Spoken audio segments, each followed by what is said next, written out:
Ukraine யுத்தம் ஏன் நடக்குது அப்படின்னு கேட்டோம்னா, எல்லாரும் சொல்லிருவோம், அண்ணன் அமெரிக்கா ஆரம்பிச்சான். அத முடிக்கிறக்கு அவனுக்கு மனசு இல்ல. வளர்க்கறக்கும் மனசு இல்ல. இதுக்கு நடுவுல ஐரோப்பா புகைய போடுறான் அப்படின்னு. இதுவரைக்கும் கரெக்ட். இதுக்கும் மேல சில விஷயங்கள் இருக்கு. உக்ரைன் யுத்தம் நடக்கிற வரையும் ரஷ்யா ஒரு டேஞ்சரான ஜோன்ல இருக்கும் அப்படிங்கிறது அமெரிக்கா, ஐரோப்பாவோட நிலைப்பாடு. ஆனா ஐரோப்பா மறந்த ஒரு விஷயம், உண்மையிலேயே டேஞ்சர் ஜோன்ல ஐரோப்பா தான் இருக்கு. காரணம் ரஷ்யா இந்த யுத்தத்துல என்னெல்லாம் கத்துக்கிச்சோ, என்னெல்லாம் அப்டேட் பண்ணுச்சோ, அத வச்சு மிகப்பெரிய அளவுல ஆயுத சந்தையில கொடி கட்டி பறக்கும். 2வது அப்படிங்கிறது, ரஷ்யா எவ்வளவு தூரம் டிஃபென்ஸுக்கு ஸ்பெண்ட் பண்ணுதோ, அதே அளவுக்கு ஒரு 25% கம்மியா அமெரிக்காவும் ஸ்பெண்ட் பண்ணிக்கிட்டு இருக்கு. அப்ப அண்ணனோட ட்ரவுசரும் அவரும் ஆட்டோமேட்டிக்கா அப்படிங்கிறது. இப்ப 2வதா இருக்கக்கூடிய ஐரோப்பாவோட நிலைமை, எல்லாத்துலயும் 50 தான். 25% தான் அவனுங்களுக்கு பாதிப்பு. ஆனா மைலேஜ் மட்டும் ரஷ்யா அடி வாங்குது, ரஷ்யா பின்னோக்கி போகுதுங்கிற மைலேஜ் மட்டும் பக்கத்துல இருக்கிற ஐரோப்பாவ அனுபவிக்க விடுவார்களான்னு கேட்டா, விடவே மாட்டார்கள் அப்படிங்கிறது தான். அந்த விடவே மாட்டார்கள் அப்படிங்கிறது இப்ப நடந்துகிட்டு இருக்கு. காரணம் என்ன?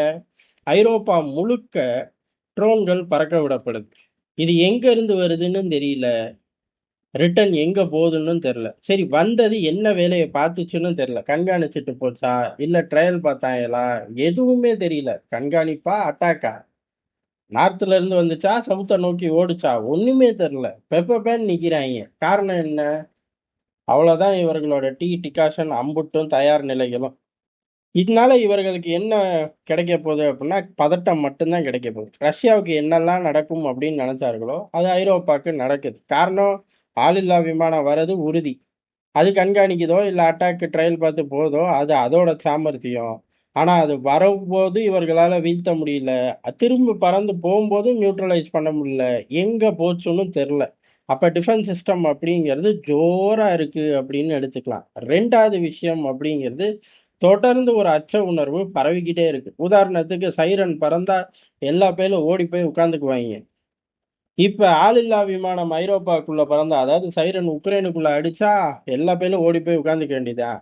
ஆளில்லா விமானம் ஐரோப்பால எங்க பறந்தாலும் சரி, அந்த பகுதி மக்கள் பூரா எங்கிட்டாச்சும் ஓடி போய் உட்கார வேண்டிய நிலைமை நாளடைவுல வந்துரும். காரணம் இப்ப ஐரோப்பிய யூனியன் மேல பில்டிங் மேல போச்சு, ராணுவ தளங்கள் மேல போச்சு. இப்ப விமான நிலையங்கள் மேல போது, பயணிகள் விமானம் பூரா டக்கு டக்குன்னு கேன்சல் பண்ணி ஏர்போர்ட்டே ஷட் டவுன் பண்ற அளவுக்கு நிலைமை முத்தி போச்சு.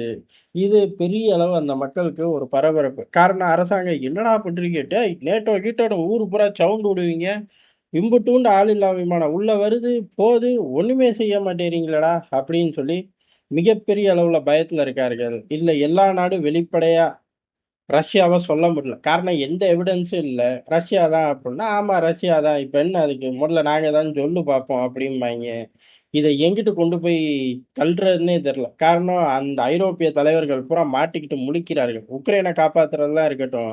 முதல்ல நம்ம நாட்ட காப்பாத்து அப்டின்னு கேட்பானா மாட்டானா? கேட்கிறான். யாரு? ஐரோப்பியர்கள் கேட்கிறார்கள். அதனால இத ரஷ்யா அப்டின்னு பழி போடவும் முடியல. சரி ரஷ்யாவே இல்லை அப்படின்னு எடுத்துக்கிட்டா யாரா இருக்கும் அப்படிங்கிறது தான்.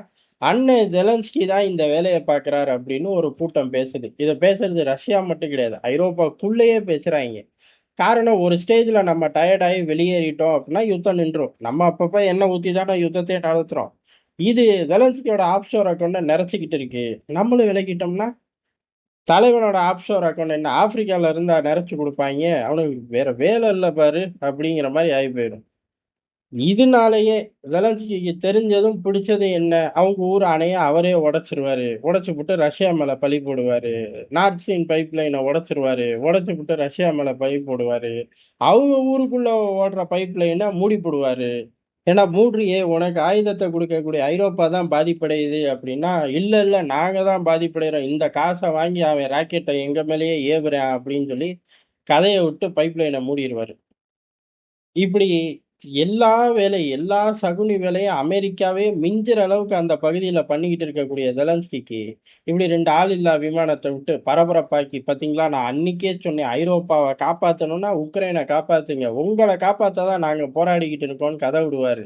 அந்த கதைய இன்னும் ஸ்ட்ராங்கா எழுதி விடலாமா? தாராளமா விடலாம். அதனால வெறும் ரஷ்யா மீது மட்டுமே ஃபோக்கஸ் பண்றதில்ல. யாரு? ஐரோப்பாவே பண்றதில்லங்கிறார்கள். இந்த ஜெலன்ஸ்கி டீம் ஏதோ பண்ணுச்சோ அப்படின்னு. அந்த அளவுக்கு அவனுங்களுக்கு பவர் இருக்கா அப்படின்னு கேட்டா, அமெரிக்காவே பாக்கெட்ல எல்லா டெக்னாலஜியும் திணிச்சிருப்பான். திணிச்சுட்டு இந்த ஐரோப்பா பயலுக ரொம்ப வாய் பேசுறாங்க, 2 காட்டு காட்டுன்னு சொல்றதுக்கு அதிக வாய்ப்பு இருக்கு. இப்ப நம்ம ஆட்கள் எல்லாரும் ஒத்துக்குவோம். பிராந்திய சகுனியும், உலகச் சகுனியும் கைகோர்த்துட்டாய்ங்க அப்படின்னு. இது ஊர் உலகத்துல அம்புட்டு பேருமே ஒத்துக்குவோமே அப்படின்னு நம்ம ஆட்கள் சொல்லக்கூடும். இவ்வளவு கூத்து நடக்குது. ஐரோப்பா பதட்டத்துல இருக்கு. ஆனா பொதுவாவே ஐரோப்பா அப்படின்னு வந்துட்டாலே ஒரு 4, 5 தலைவர்கள் வந்துருவார்கள். நேட்டோவோட பொதுச் செயலாளர், ஐரோப்பிய யூனியனோட தலைவர், அதே மாரி பிராந்திய வல்லரசு, பிரான்ஸ், ஜெர்மன் ஏதோ சொல்லணும். இல்ல, இல்ல. இவனுங்கள காட்டிலும் நாங்க தான் பெரிய ஆள் தெரியுமா? அப்படின்னு பால்டிக் நாடுகள் குதிப்பாய்ங்க ஒரு பக்கம். ஒரு பயலும் இந்த சம்பவத்துல நேரடியாவோ, மறைமுகமாவோ கருத்தே தெரிவிக்கல. காரணம் என்ன? அம்புட்டு பெரிய ஓட்ட, இது தேர்தல் அரசியல் வேற. மக்கள் காரி துப்பிற மாட்டியான். முடிஞ்ச அளவு இந்த விஷயத்த அப்படியே கடந்து போவோங்கிற மாரி தலைவர்கள் சுத்திக்கிட்டு இருக்கார்கள். செய்யக்கூடிய வேலை, அதாவது ஆளில்லா விமானத்த அனுப்பக்கூடிய வேலை, வரும் நாட்கள்ல இன்னமும் வேகம் எடுக்கும். அது ரஷ்யாவாகட்டும், இல்ல ஜெலன்ஸ்கி டீம் ஆகட்டும். ஏன் அப்புட்ன்னா, இதுவே பெரிய அளவுல ட்ரிகர் ஆகும். யுத்தம் நிறுத்தத்துக்கும், யுத்தம் பெரிய அளவுல வீரியமா பிச்சுக்கிட்டு வர்றதுக்கும். யார் ஆப்பரேட் பண்றார்களோ, அத பொறுத்து ரிசல்ட் கிடைக்கும் அப்படிங்கிறது தான் எதார்த்தமான உண்ம.